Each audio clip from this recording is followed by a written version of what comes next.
Soyez les bienvenus. Pour recevoir des notifications et vous proposer des contenus de qualité et parfois inédits, veuillez vous abonner et partager les vidéos. En 2026, les États-Unis bombardent l'Iran pour provoquer la chute de la République. Ce n'est pas la première fois que les États-Unis s'immiscent dans les affaires iraniennes imposant un changement de régime politique.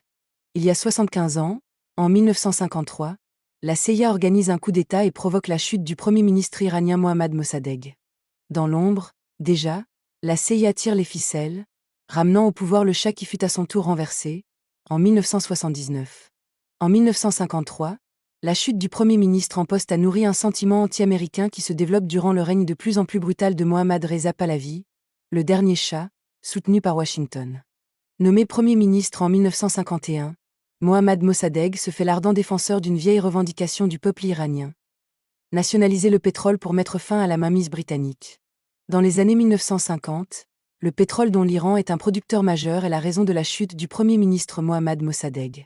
En effet, depuis la découverte d'un gisement dans le sud-ouest du pays par les Britanniques en 1908, la précieuse ressource est exploitée et raffinée par l'Anglo-Iranian Oil Company, une société britannique qui récupère la grande partie des revenus issus de son exportation, aux dépens, donc, du trésor iranien.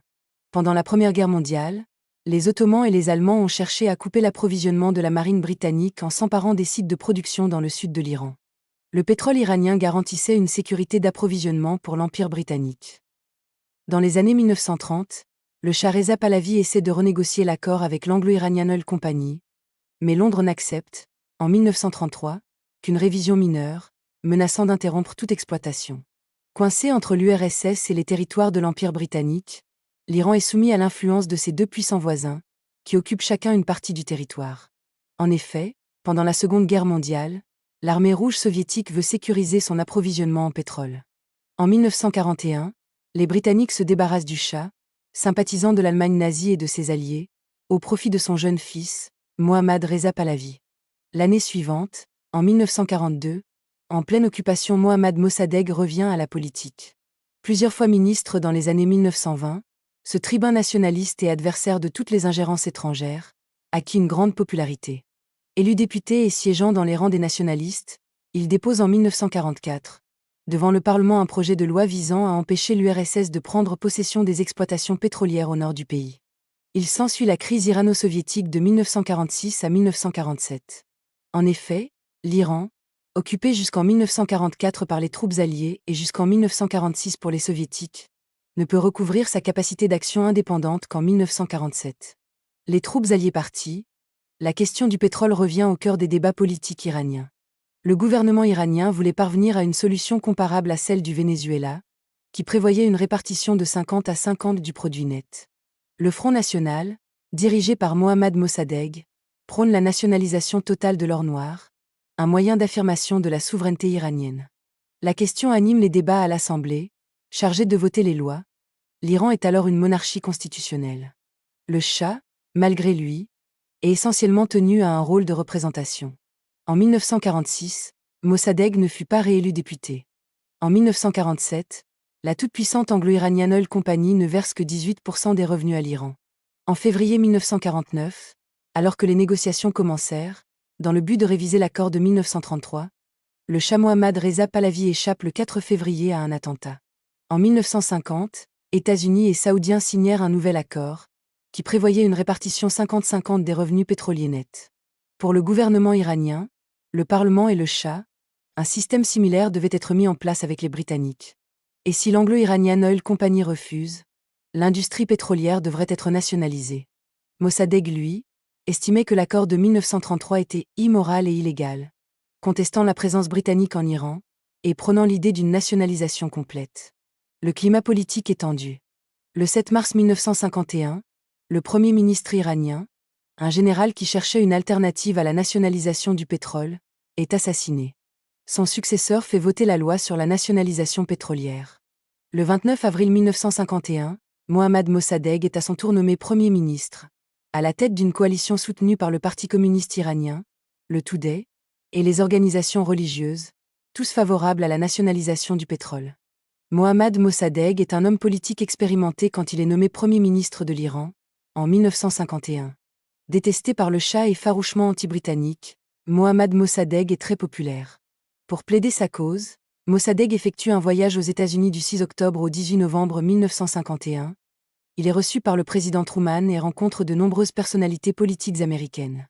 Le combat de Mossadegh pour la défense des intérêts économiques de son pays prend vite de l'ampleur et suscite la sympathie de la presse. Ce juriste de formation défend lui-même la nationalisation du pétrole iranien devant la Cour de justice internationale et le Conseil de sécurité des Nations unies.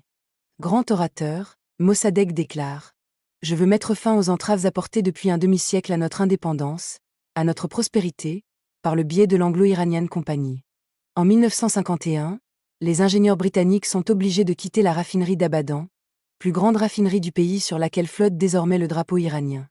Les pipelines sont fermés, les affiches écrites en anglais sont arrachées.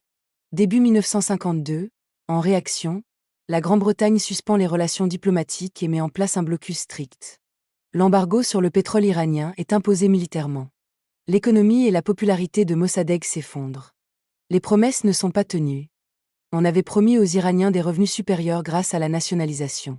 Mossadegh est parvenu à garder le contrôle politique, mais il est de plus en plus isolé. Les Britanniques font appel aux États-Unis pour jouer les médiateurs et trouver une porte de sortie. Au départ, le président démocrate Harry Truman joue la carte de la modération et de la négociation avec l'Iran. Mais l'arrivée à la Maison-Blanche d'un républicain, le général Eisenhower, en 1953, change la donne. Eisenhower commence de secrètes tractations avec le Royaume-Uni pour la planification d'un coup d'État supervisé par les services secrets américains et britanniques pour renverser Mohammad Mossadegh et de le remplacer par un gouvernement pro-impérialiste afin de préserver le pillage des gisements pétrolifères iraniens. En pleine guerre froide, Eisenhower craint que Téhéran ne bascule dans le camp de l'URSS et voit d'un mauvais œil l'alliance de Mossadegh avec le Parti communiste. Des craintes confirmées par des documents internes à la CIA déclassifiés en 2013, et dans lesquels l'agence de renseignement américaine reconnaît avoir orchestré le coup d'État de 1953. Les agents de Washington ont infiltré l'armée, acheté des journaux, financé des agitateurs. C'est l'opération Ajax. Le Shah est également approché. Il se méfie des ambitions de Mossadegh, qui organise, début août 1953, un référendum pour réduire le pouvoir du Shah, une initiative soutenue par les communistes. Mohammad Reza Pahlavi accepte de nommer un premier ministre favorable aux Américains. Le 15 août, un officier doit transmettre un décret informant Mossadegh de son renvoi. Mais l'homme est immédiatement arrêté. Mossadegh a été informé du plan manigancé par le Shah. Le coup d'État américain est déjoué. Le Shah prend la fuite, pour Rome. Les partisans de Mossadegh et ceux du Parti communiste descendent dans la rue, déboulonnant des statues du père du Shah. Mais le coup d'État connaît un rebondissement inattendu. Le clergé chiite, craignant que Mossadegh fasse basculer l'Iran dans le communisme, mobilise les foules de mécontents pour protester. Il s'appuie notamment sur la colère des commerçants du bazar, ruinés par le blocus britannique. Le 19 août, les manifestants défilent dans les rues pour réclamer le retour du Shah, bientôt rejoints par des unités de policiers et de soldats. Les manifestants incendient les locaux et les kiosques des journaux communistes et pro-Mossadegh. Mossadegh, barricadé dans sa maison au cours du coup d'État, est protégé par des officiers loyaux. Mais il a définitivement perdu le contrôle de la situation. Dans l'après-midi du 19 août, les ennemis du Premier ministre donnent l'assaut. Les affrontements armés se déroulent principalement devant la maison de Mossadegh, faisant plus de 200 morts et 300 blessés. Acculé dans sa maison, qui est détruite et pillée, Mohammad Mossadegh est arrêté puis condamné à la prison. Le Shah retrouve son trône, avec le soutien des États-Unis. Ce coup d'État voulu par Eisenhower commence par de secrètes tractations avec le Royaume-Uni pour la planification du renversement de Mohammad Mossadegh et son remplacement par un gouvernement pro-impérialiste afin de préserver leur mainmise sur les gisements pétrolifères iraniens. De retour au pays, le Shah, avec l'aide des Américains, sort renforcé de cet épisode, tout comme, dans un premier temps les religieux chiites. Mossadegh est inculpé de haute trahison et déféré à la fin de l'année 1953 devant un tribunal militaire. Jugé, Mohammad Mossadegh est placé en résidence surveillée jusqu'à sa mort à 84 ans. Face aux accusations de pro-soviétisme, il se défend d'avoir lors de son mandat choisi un des deux camps et fait savoir qu'il a toujours cherché un équilibre entre les deux pour son pays. Mohammad Mossadegh meurt à son domicile le 7 mars 1967. Les Britanniques justifièrent plus tard leur attitude. Ils craignaient que si la politique de Mossadegh l'emportait, les nationalistes de par le monde pourraient abroger les concessions pétrolières britanniques en toute impunité. Le coup d'État de la CIA permet l'arrivée massive des Américains dans le jeu pétrolier du pays.